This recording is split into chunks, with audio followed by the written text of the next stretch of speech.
قیمت کیا؟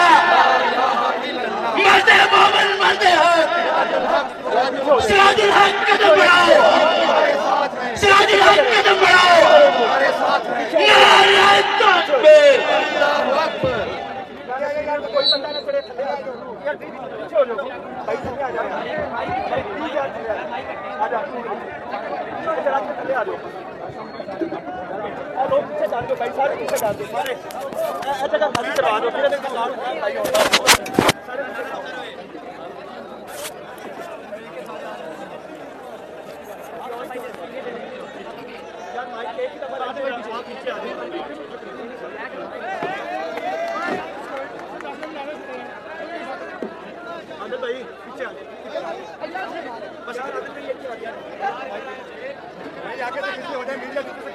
الحمدللہ رب العالمین والصلاة والسلام علی رسولہ الکریم، اما بعد فاعوذ باللہ من الشیطان الرجیم، بسم اللہ الرحمن الرحیم۔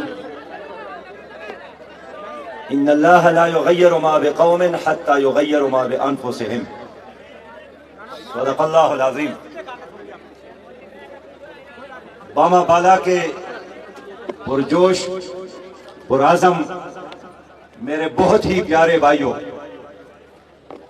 اور اس عظیم الشان ٹورنامنٹ کے انعقاد کرنے والے جناب ڈاکٹر بابر صاحب، جناب رائے عتیق کرل صاحب، جناب حماد خان لاشاری صاحب، جناب ڈاکٹر قدیر لاشاری صاحب، جناب میاں منیر نازش صاحب، فلک شیر صاحب، اور میرے بہت ہی پیارے بھائیوں، آج میں خیبر پختونخوا میں تھا، دور دراز علاقے میں تھا، لیکن اتنا طویل سفر اور مسلسل سفر میں نے آپ لوگوں کی محبت میں کی۔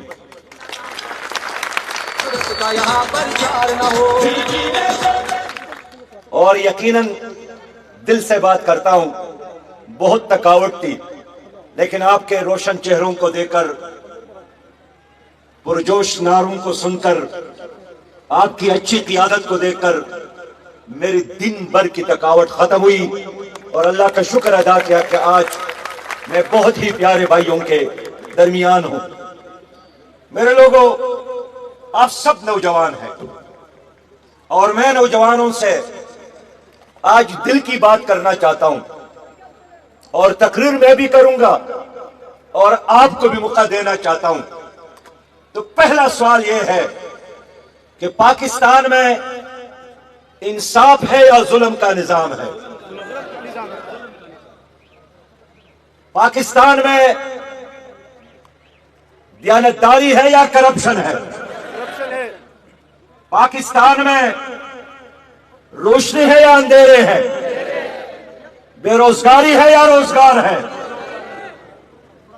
لوگوں، بچہ بچہ گواہی دیتا ہے کہ عدالتوں میں انصاف نہیں، ہاسپٹلز میں غریب کے لیے علاج نہیں، روزگار میں رشوت اور کرپشن کے بغیر ملازمت نہیں ملتی۔ پاکستان ایک نہیں، دو پاکستان، ایک غریبوں کا، ایک اشرافیہ کا، مالداروں کا۔ ان کے گلیوں میں جائیں تو عطر اور اسپرے کی خوشبوئیں، گراؤنڈ موجود، بہترین تعلیمی ادارے موجود، بہترین ہاسپٹل موجود۔ 99% پاکستان جہاں گلیوں میں کیچڑ، سڑکیں کنڈرات، ڈرینیج سسٹم نہیں، بچے پڑھی بھی روزگار نہیں، صلاحیت ہو بھی تو بغیر رشوت کی کوئی ملازمت نہیں ملتی۔ میں آپ سے پوچھنا آیا ہوں کہ آپ کے والدین بھی، آپ کی پرانی نسل بھی ایک بات کرتے ہیں، اور وہ یہی بات کرتے تھے کہ حالات خراب ہے، اور آپ بھی یہ بات کرتے ہیں کہ حالات خراب ہے۔ تو میں پوچھنا یہ چاہتا ہوں کہ یہ حالات خراب ہے تو اس خراب حالات کو بدلنا چاہتے ہو یا نہیں چاہتے ہو؟ لوگوں، فرعون کا نظام ہے تو کوئی موسیٰ ہونا چاہیے، نمرود کا نظام ہے تو کوئی ابراہیم ہونا چاہیے، ابو جہل کا نظام ہے تو کوئی حضرت عمر ہونا چاہیے، یزید کا نظام ہے تو کوئی امام حسین بننا چاہیے۔ میں نے آپ کے لیے جدوجہد کا پیغام لایا ہے، میں نے آپ کے لیے ظلم اور جبر کے خلاف لڑنے کا اور مظلوم کے ساتھ دینے کا اور ظالم کے گریبان میں ہاتھ ڈالنے کا پیغام لایا ہے۔ جماعت اسلامی سیاسی پارٹی نہیں ہے، پیپل پارٹی کی طرح، مسلم لیگ کی طرح کہ کسی جاگیردار نے اپنے خاندان کے لیے بنائی ہو، کسی کرپٹ سرمایہ دار نے اپنے خاندان کے لیے بیانی ہو۔ جماعت اسلامی اللہ کی جماعت ہے جس کا واحد مقصد یہ ہے کہ پاکستان میں اللہ کا نظام ہو۔ یہ شرم کی بات ہے، 76 سال گزر گئے، آج بھی ہم انگریز کا غلام۔ 76 سال گزر گئے، عدالتوں میں انگریز کا نظام۔ 76 سال گزر گئے، تعلیمی اداروں میں انگریز کا نظام۔ 76 سال گزر گئے، بینکوں میں سود کا انگریز کا نظام، سیاست میں انگریز کے شاگردوں کا نظام۔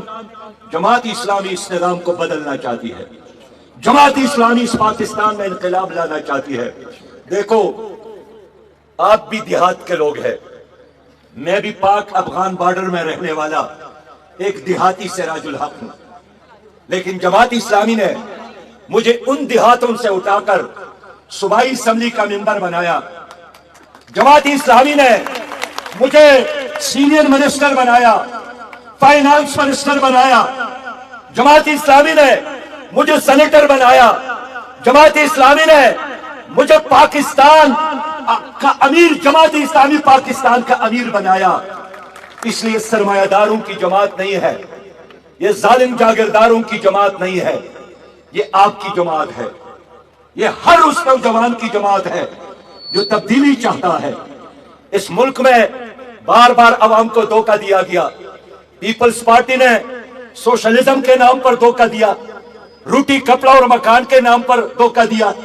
مسلم لیگ نے پاکستان کو ایشین ٹائیگر بنائیں گے، دھوکہ دیا۔ پرویز مشرف نے سب سے پہلے پاکستان کا نعرہ لگا کر دھوکہ دیا۔ پی ٹی آئی نے ہم لائیں گے تبدیلی اور حقیقی تبدیلی لائیں گے۔ 10 سال خیبر پختونخوا میں حکومت کی، 3.25 سال پاکستان پر حکومت کی، دھوکہ دیا۔ پی ڈی ایم نے 16 مہینے تمام سیاسی جماعتوں نے مل کر حکومت کی کہ ہم مہنگائی ختم کریں گے، ہم بے روزگاری ختم کریں گے، ہم بدامنی ختم کریں گے، لیکن پی ڈی ایم کی وجہ سے مہنگائی میں بھی اضافہ، بے روزگاری میں بھی اضافہ، مسائل میں اضافہ، اور آج پاکستان ہے ساری دنیا کے لیے تماشا بن گیا ہے۔ 3.25 کروڑ آپ کے بچے اسکول جانے سے محروم ہیں۔ پاکستان کے 7 کروڑ نوجوان ہیں روزگار سے محروم ہے۔ 10 کروڑ پاکستانی غربت کے لکیر سے نیچی زندگی گزارنے پر مجبور ہے۔ پاکستان میں آج کرپشن ہے۔ کل آرمی چیف نے کراچی میں تاجر برادری کو بلایا تھا اور موتی والا کے کہنے کے مطابق آرمی چیف نے تاجروں سے کہا کہ مجھے سعودی شہزادہ محمد بن سلمان نے بھی کہا ہے کہ پاکستان میں بہت زیادہ کرپشن ہے، اگر آپ پاکستان کو ترقی دینا چاہتے ہیں تو کرپشن کو ختم کریں۔ اب کرپشن کی بدبو سعودی عرب کے بادشاہ نے بھی محسوس کی ہے۔ سوال یہ ہے کہ پاکستان